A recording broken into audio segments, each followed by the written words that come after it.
Hello friends, तर आज ना आपण पुण्यातल्या काही गल्ली बोळ्यातल्या दहीहंड्या पाहणार आहोत।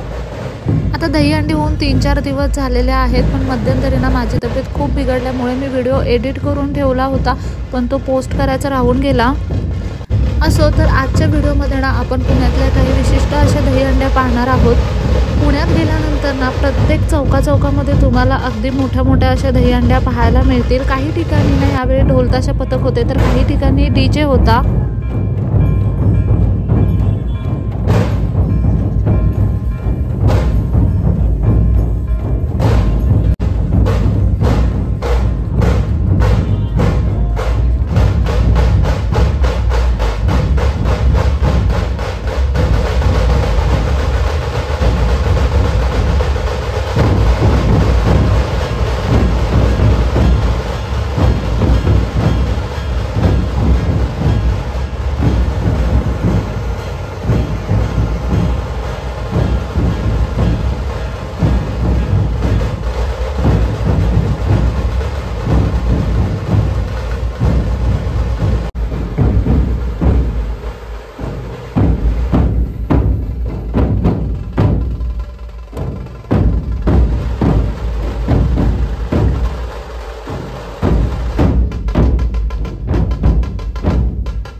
ही दुसरी दहीहंडी ना खजिना विहीरवाल्यांचे होते आणि ह्यांचं ढोलताशा पथक सुद्धा ना खूप जास्त छान होतं। त्याच्यानंतर आपण नातूबागच्या दिशेने गेलो।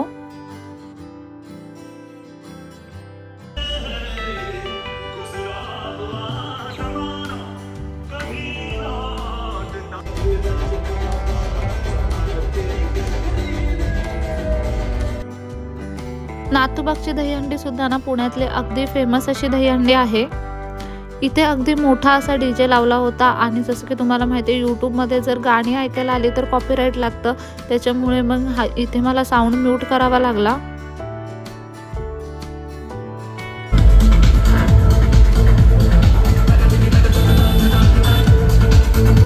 त्यानंतर ना आम्ही थेट पुण्याच्या मानाच्या पहिल्या दहीहंडीला निघालो होतो, पण तिथपर्यंत जाताना पण वाटेमध्ये ना बऱ्याच दहीहंड्या होत्या छोट्या मोठ्या। पुण्यामध्ये ना तुम्हाला चौकामध्ये दहीहंडी पाहायला मिळतील। हा जो टायमिंग आहे ना हा 6-7चा टायमिंग आहे, त्याच्यामुळे इतकी गर्दी इथे दहीहंडीला नव्हती, पण जसं 9-10 वाजतात ना तेव्हा दहीहंडीला प्रचंड गर्दी होते। त्यानंतर इथे पाय ठेवायला सुद्धा जागा नसते।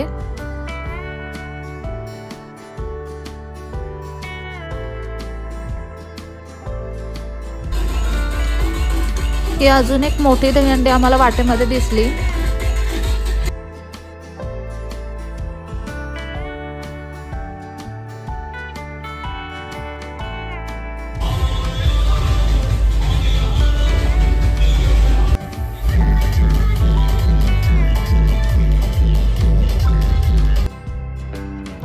आता तुम्ही डीजेचा आवाज ऐकलाच असेल आणि त्यावरून तुम्हाला अंदाज आला असेल की किती मोठा असा डीजे इथे लावला होता।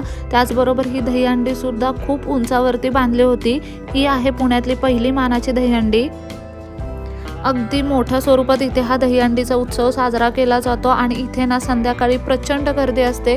तुम्हाला जर एन्जॉय करायला यायचं असेल किंवा पुढच्या वर्षी तुम्ही जाणार असाल ना तर 6-7च्या टायमिंगला जा, कारण की 7:30-8 नंतर इथे प्रचंड प्रमाणात गर्दी होते।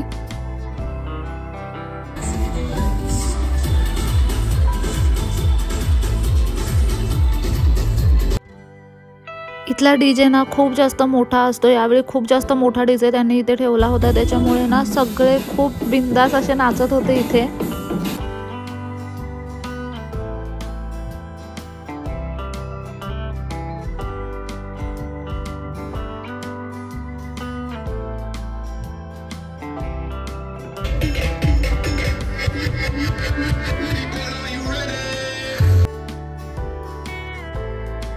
त्यानंतर आम्ही पुढच्या दिशेने निघालो। वाटेत चौकामध्ये ना बऱ्याच मोठ्या मोठ्या दहीहंड्या असतात पुण्यामध्ये, तुम्ही कुठेही थांबून एन्जॉय करू शकता।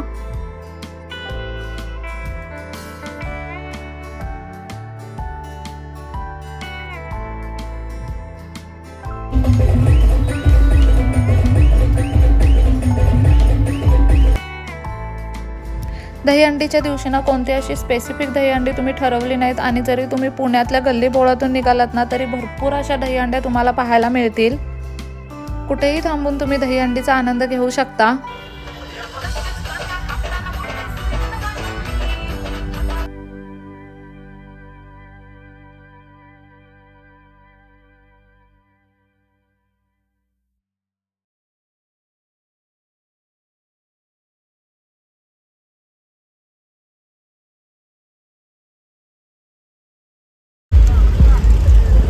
त्यानंतर ना मला डेक्कनला एका ठिकाणी जायचं होतं। तिथलं ढोलताशा पथक ना खूप सुंदर आहे, जे तुम्हाला व्हिडिओमध्ये पुढे दिसणार आहे।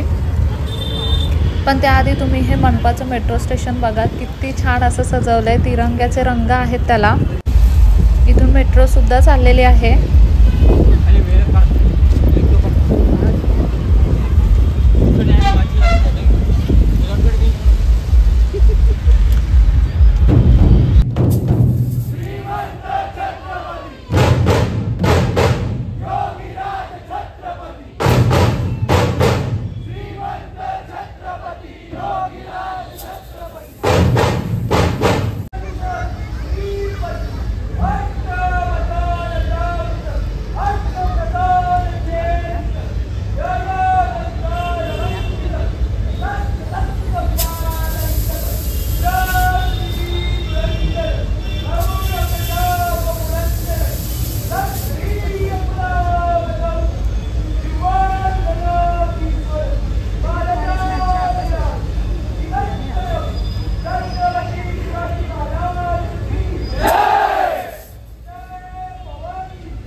अतिशय उत्तम असं सादरीकरण त्या ढोलताशा पथकाने केलं होतं. खरंच खूप छान वाटलं. त्यानंतर ह्या डेक्कनमधल्या काही दुसऱ्या दहीहंड्या आहेत. अशा पद्धतीने ना पुण्यातल्या बऱ्याचशा दहीहंड्या आम्ही फिरलो. तुम्ही दहीहंडीला यावर्षी कुठे गेलेलात ना मला कमेंट करून नक्की सांगा.